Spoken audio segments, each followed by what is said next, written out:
수학은 자연의 비밀을 알아내는 학문입니다. 바람직한 수학 공부는 자연의 비밀을 알아내는 일련의 연습 과정입니다.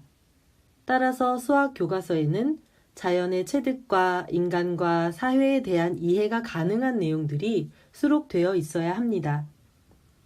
식을 세워 문제를 푸는 것은 수학이라는 거대한 빙산에서 너무나도 작은 일부분입니다. 하지만 대부분의 사람들은 그 일부분을 수학의 전부라고 생각하는 경향이 있습니다.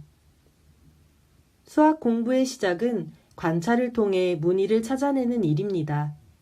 자연과 친하게 지내는 것이 바람직한 수학 공부의 시작입니다. 수학은 사람들의 행복과 밀접한 관계를 가지고 있습니다. 사람은 자연의 구성 요소이므로 자연은 사람들을 행복하게 할 비밀을 알고 있습니다. 자연을 온전하게 체득했다면 이번에는 자신들이 살고 있지 않는 세상 사람들과 사회를 아는 것이 중요합니다. 수학은 창의적인 삶과 거룩한 죽음을 맞이했던 사람들에 대한 이야기, 광범위한 인문학적인 소양을 바탕으로 삼고 있습니다.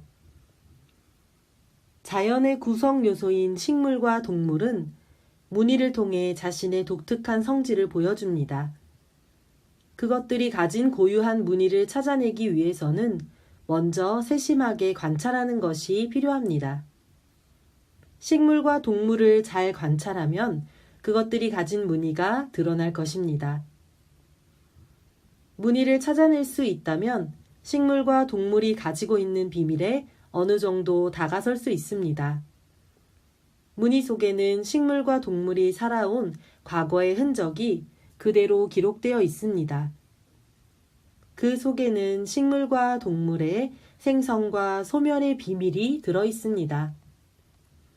무늬는 식물과 동물이 사람과 소통할 수 있는 일종의 언어입니다.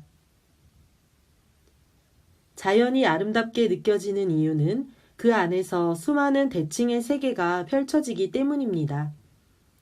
그런데 사람들이 사는 세상이 온통 대칭으로만 이루어져 있다면 진짜 아름다울까요?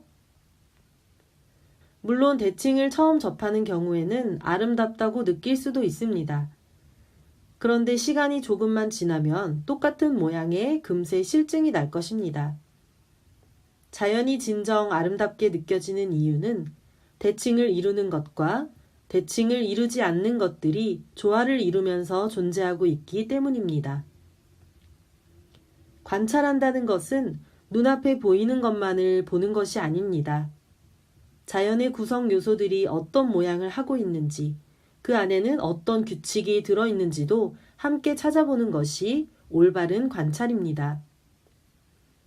경우에 따라서는 관찰의 대상을 멀리서 보기도 하고 가까이 다가서서 들여다보기도 해야 합니다. 종이 위에 연필로 선을 그은 후 약간 떨어져서 바라본 선은 매끈해 보입니다. 그러나 돋보기로 자세히 들여다보면 선은 갈라지고 울퉁불퉁하며 뭐가 나 있는 것을 확인할 수 있을 것입니다. 하늘에서 내려다보면 매끈하게 보이는 해안선도 가까이 다가가 보면 구불구불하게 이어져 있습니다. 바라보는 거리를 멀게 하거나 또는 가깝게 하면 수많은 자연의 닮은 모습들이 드러납니다. 하늘에서 번개가 치는 모습과 강줄기의 모습이 서로 닮아 있듯이 자연의 구성 요소들은 모두가 서로 닮아 있습니다.